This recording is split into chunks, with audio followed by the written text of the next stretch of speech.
മലയാളത്തിൽ നിന്ന് ഒരു സോഷ്യൽ ഡ്രാമ അല്ലെങ്കിൽ ഒരു ഫാമിലി ഡ്രാമ എന്നൊക്കെ പറയാൻ പറ്റുന്ന ഒരു പടം വന്നിട്ടുണ്ട്. ദ ഗ്രേറ്റ് ഇന്ത്യൻ കിച്ചന്റെ ലൈറ്റർ വേർഷൻ എന്നൊക്കെ വേണമെങ്കിൽ പറയാം. ഫെമിനിച്ചി ഫാത്തിമ മനോരമ മാക്സിലാണ് സ്ട്രീം ചെയ്യുന്നത്. നൈസ് പടം പറഞ്ഞാൽ a small movie with a very big heart എന്നൊക്കെ വേണമെങ്കിൽ പറയാം. നല്ല രസമാണ് ഈ സിനിമ കണ്ടിരിക്കാൻ. 90-95 മിനിറ്റേ ഉള്ളൂ ഈ സിനിമ. ഭയങ്കര രസമാണ്. ഗ്രേറ്റ് ഇന്ത്യൻ കിച്ചൺ കുറച്ചും കൂടി സീരിയസ് മോഡിൽ കഥ പറഞ്ഞു പോണ പടമാണ്. കുറച്ചും കൂടി അഗ്രസീവ് ആണ്. അതായത് നമുക്ക് ഒരു ഫേസ് ഓഫ് പോലെയും അതേപോലെ അടിയും പിടിയൊക്കെ കാണാം. ഇത് അങ്ങനെയല്ല, സട്ടിലായിട്ട് ലെസ് അഗ്രസീവ് ആയിട്ട്, എന്നാ പറയേണ്ട പൊളിറ്റിക്സ്, ഫെമിനിസം, ഈക്വാലിറ്റി ഇതൊക്കെ നല്ല വൃത്തിക്ക് പറയുന്ന ഒരു കൊച്ചു പടം പക്ഷെ ഭയങ്കര ബ്യൂട്ടിഫുൾ ആയിട്ടുള്ള ഒരു സിനിമ. സോ ഇതിലെ പെർഫോമൻസ് എല്ലാവരും ഈച്ച് ആൻഡ് എവറി വൺ കിടുവായിരുന്നു, ഇൻക്ലൂഡിങ് ആ ഒരു ചെറിയ പയ്യൻ. പക്ഷെ ഷോ സ്റ്റീലർ ആയിട്ട് ഷംല ഹംസ, ഈ ഫാത്തിമ പറഞ്ഞ ക്യാരക്ടർ ചെയ്ത ആള് ഈ ഇടയ്ക്ക് മറ്റേ സ്റ്റേറ്റ് അവാർഡൊക്കെ കിട്ടിയിട്ടുണ്ടായിരുന്നു. ആൾക്ക് കൊടുത്തില്ലെങ്കിൽ പിന്നെ ആർക്ക് കൊടുക്കണം? അജാതി പെർഫോമൻസ് ആയിരുന്നു. ആളുടെ പെർഫോമൻസിലും ലൈഫ് ഉണ്ട്. അതായത് ആളുടെ ഫ്രസ്ട്രേഷൻ, അതേപോലെ തന്നെ ആളുടെ ഒരു ആങ്കർ, ആളുടെ ടെൻഷൻ, അതേപോലെ തന്നെ ഇവൻ ആള് ടയേർഡ് ആകുമ്പോൾ ആ ടയേർഡ്നെസ് വരെ നമുക്ക് ഫീൽ ചെയ്യും. അവിടെയാണ് ആ പടത്തിന്റെ ഹൈലൈറ്റിംഗ് ഫാക്ടർ ആയിട്ട് എനിക്കത് തോന്നിയത്. ഈ സിനിമ തുടങ്ങുന്ന സമയത്ത് ഒരു സീൻ ഉണ്ട്. രാവിലെ കൊച്ചുങ്ങളെ സ്കൂളിലേക്ക് അയക്കാനും മടിയനാണ്, ഭർത്താവ് ലോകം മടിയനാണ്, അവർക്ക് ഭക്ഷണം ഉണ്ടാക്കി കൊടുക്കണം. ആ ഒരു നെട്ടോട്ടമൊക്കെ നമുക്ക് നന്നായി കണക്ട് ചെയ്യാൻ പറ്റും, റിലേറ്റ് ചെയ്യാൻ പറ്റും, ഫീൽ ചെയ്യാൻ പറ്റും. അവിടെയാണ് ഈ പടം ഓൺ ആവണത്. അത് കാണുമ്പോൾ തന്നെ നമുക്ക് ഈ സിനിമ കാണാനുള്ള ത്വര കൂടും. ആൻഡ് ഇവരുടെ പെർഫോമൻസ് കിട്ടുമായിരുന്നു. And dialogue delivery spot on. അത്രയും നാച്ചുറൽ ആയിട്ടാണ് അവർ പെർഫോം ചെയ്തിരിക്കുന്നത്. സോ എനിക്ക് തോന്നുന്നില്ല ഈ ഒരു ക്യാരക്ടർ വേറൊരാൾക്ക് ചെയ്യാൻ പറ്റുമോ, ഇത്രയും നന്നായി ചെയ്യാൻ പറ്റുമോ? I don't think so. അത്രയും കിടുവായിട്ടാണ് ആൾ പെർഫോം ചെയ്തിരിക്കുന്നത്.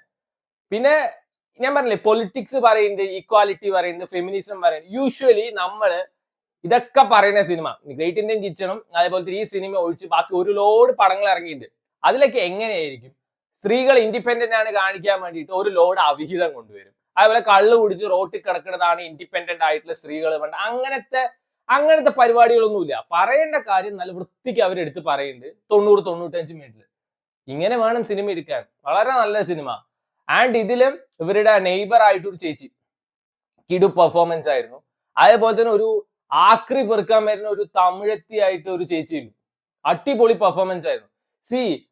ഇവര് ഇതിലൊരു കിടക്കയെ ചുറ്റിപ്പറ്റിയിട്ടാണ് കംപ്ലീറ്റ് സിനിമ പോണത്. അപ്പൊ ഒരു കിടക്കയിൽ നായ മൂത്രം ഒഴിച്ചു പറഞ്ഞിട്ട് കിടക്ക വേണ്ട വെക്കുന്നുണ്ട് ഇവര്. കാരണം ഇവര് ഭയങ്കര റിലീജിയസ് ഫാമിലിയാണ്, മുസ്ലിം ഫാമിലിയാണ്, അതുകൊണ്ട് വേണ്ട വെക്കുന്നുണ്ട്. അപ്പൊ ആ തമിഴത്തി ചേച്ചി വന്ന് പറയുന്നുണ്ട്, അതായത് ഡെറ്റോൾ ഇട്ട് കഴുകിയ പോലെ ഞാൻ എടുത്തോളാം. ഇപ്പൊ ഇവരെ വെച്ച് നോക്കുമ്പോ ആള് വന്നിട്ട് ഭയങ്കര ലോ ഫിനാൻഷ്യൽ എബിലിറ്റി ഉള്ള ഒരു സ്ത്രീയാണ്. പക്ഷെ അവർക്ക് ഇവരെക്കാളും ബോധമുണ്ട്, ബുദ്ധിയുണ്ട്. അതൊക്കെ വളരെ വൃത്തിക്ക് എടുത്ത് കാണിച്ചിട്ടുണ്ട്. സോ ഈ സിനിമ തുടങ്ങുന്ന സമയത്ത് തന്നെ പ്രസന്റഡ് ബൈ വേഫ്ര, ദുൽഖറിന്റെ വേഫ്ര ഫിലിംസ് എന്ന് കാണിച്ചു. അപ്പൊ എനിക്കറിയാം ക്വാളിറ്റി സാധനം ആയിരിക്കും. പക്ഷെ ഇത് ഇന്ന ഫിലിം ഫെസ്റ്റിവലിൽ പോയിട്ട് പറഞ്ഞിട്ട് കാണിച്ചപ്പോ എന്റെ എക്സ്പെക്ടേഷൻ വളരെ ലോ ആയി. കാരണം ഞാൻ അവാർഡ് പടങ്ങളുടെ അത്ര വലിയ ഫാൻ അല്ല. ഒരു തെങ്ങ് കാണിക്കുന്നുണ്ട്, ആ തെങ്ങിലുള്ള തേങ്ങ തൊട്ടിട്ട് തെങ്ങിന്റെ വേര് വരെ ഇങ്ങനെ കാണിച്ചുകൊണ്ടേ ഇരിക്കുന്നുണ്ട്. ഡ്രോൺ വെച്ചിട്ട് ഷൂട്ട് ചെയ്ത് തോന്നുന്നു. നമ്മുടെ റിപ്പോർട്ടർ ടിവിയുടെ ആരെങ്കിലും ആണോന്ന് അറിയില്ല. അപ്പൊ തന്നെ എനിക്ക് മനസ്സിലായി, അയ്യോ ഇത് ഒച്ചിനേക്കാളും വലിയ ഒച്ച ആയിരിക്കുന്നു. അപ്പോഴാണ് ഈ ഷംല ഹംസയുടെ ഈ ഫ്രസ്ട്രേഷനും അതേപോലെ തന്നെ ഇവരുടെ നെറ്റോട്ടും ഇതൊക്കെ കാണിക്കുന്നത്. നല്ല രസമായിരുന്നു. അവിടുന്ന് അങ്ങോട്ട് പടം കാണാനുള്ള ഇൻട്രസ്റ്റ് കൂടി. നല്ല രസമായിട്ട് എനിക്ക് തോന്നി. എനിക്ക് എവിടെ ഈ സിനിമ ബോറിംഗ് ആയിട്ടോ ഇറിറ്റേറ്റിംഗ് ആയിട്ടോ ഒന്നും തോന്നിയില്ല. കിടു പടമായിട്ടാണ് എനിക്ക് തോന്നിയത്. സോ ഒരു നല്ല സിനിമ എടുക്കാൻ വലിയ സ്റ്റാർ കാസ്റ്റ് ഒന്നും വേണ്ട എന്നുള്ള എന്റെ റീസെന്റ് എക്സാമ്പിൾ ആണ് ഫെമിനിച്ചി ഫാത്തിമ. സോ വേണ്ടവർ കണ്ടു നോക്കുക. എനിക്ക് അത്യാവശ്യം നന്നായി വർക്കായ ഒരു സിനിമ. Try it out.